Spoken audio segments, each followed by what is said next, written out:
Hello friends, के S R academy commerce institute के YouTube channel पर एक बार फिर से आपका हार्दिक स्वागत है। फ्रेंड्स, आज की वीडियो में हम डिस्कस करने वाले हैं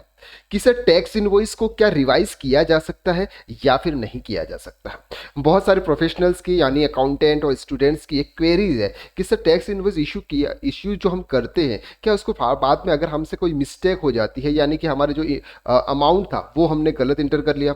या फिर हमारी जो क्वांटिटी वो हमने गलत इंटर कर ली, यानी कि कुछ भी तरीके की अगर आपकी कोई भी प्रॉब्लम्स है उस प्रॉब्लम्स का सॉल्यूशन क्या टैक्स इनवॉइस रिवाइज हो सकता है। तो आज हम इस वीडियो के अंदर डिटेल में डिस्कस करने वाले हैं।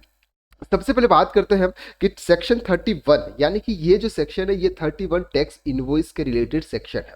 यानी कि जो कुछ भी सेक्शन 31 के अंदर लिखा हुआ है उसके अकॉर्डिंग हम बात करने वाला है। तो सेक्शन 31 सबसेक्शन 1 के अंदर कहा गया है कि सर आप अगर गुड्स की सप्लाई करते हो तो आपको क्या करना है, आपको टैक्स इनवॉइस इशू करना है।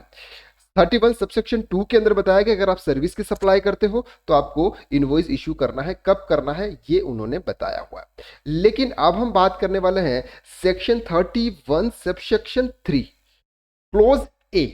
अब ध्यान से समझना, अरजिस्टर्ड पर्सन मतलब जो रजिस्टर्ड पर्सन है जीएसटी के अंदर में within 1 month from the date insurance of certificate of registration and such manners में be prescribed issue a revise invoice against the invoice already issued during the period beginning with the effective date of registration till the date of insurance of certificate of registration to him.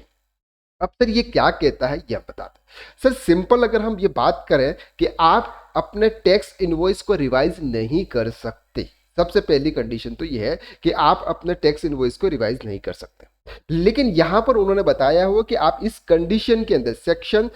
31 subsection 3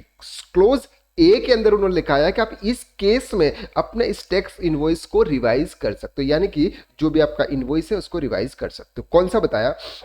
कि जब आपके ऊपर GST registration की liability आ गई थी, आपने GST registration के लिए अप्लाई कर दिया और आपका जो रजिस्ट्रेशन नंबर है वो आपको थोड़ा सा लेट मिला। अब इसको एग्जाम्पल के साथ समझते हैं तो आपको इजी समझ में आ जाएगा। फॉर एग्जाम्पल हम यहां पर बात करते हैं कि हमने 1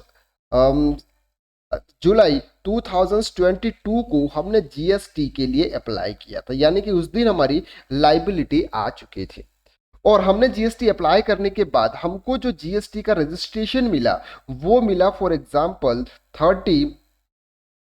अगस्त 2022। फॉर एग्जांपल हमको मिला 30 अगस्त 2022, यानी कि सर ये जो 2 मंथ है, 2 मंथ के अंदर आपने जितना भी सेल्स किया होगा उनको आपने टैक्स लगा के बिल नहीं दिया होगा।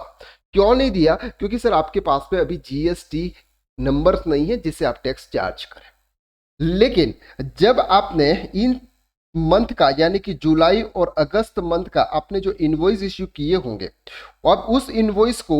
जीएसटी रजिस्ट्रेशन आने के बाद में आप उसको रिवाइज कर सकते हो, यानी कि आपके जो भी कस्टमर्स है आप उनको बोल सकते हैं कि सर हमने अभी जो आपको इनवॉइस इश्यू किया हुआ है उसमें हमने जीएसटी चार्ज नहीं किया हुआ है,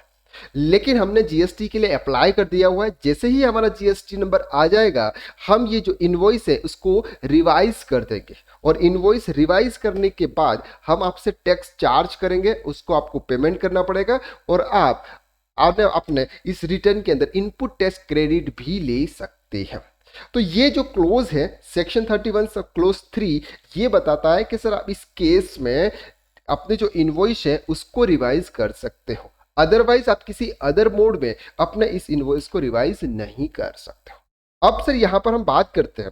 कि अगर हमारे सर कोई मिस्टेक हो जाती है, फॉर एग्जांपल हमारी जो रेट थी, हमारी जो गुड्स की रेट थी ये 200 रुपीज़ थी, लेकिन गलती से हमने सर 150 रुपीज़ हमने उनको इस इनवॉइस के अंदर दे दिया, तो सर हमारे लिए यानी कि 50 रुपीज़ का हमारे लिए लॉस हो गया, तो हमको 50 रुपीज़ का अलग से पेमेंट लेना है। तो उसके लिए या तो एक नया इनवॉइस आप जनरेट कीजिएगा या फिर आप डेबिट नोट इश्यू कीजिएगा,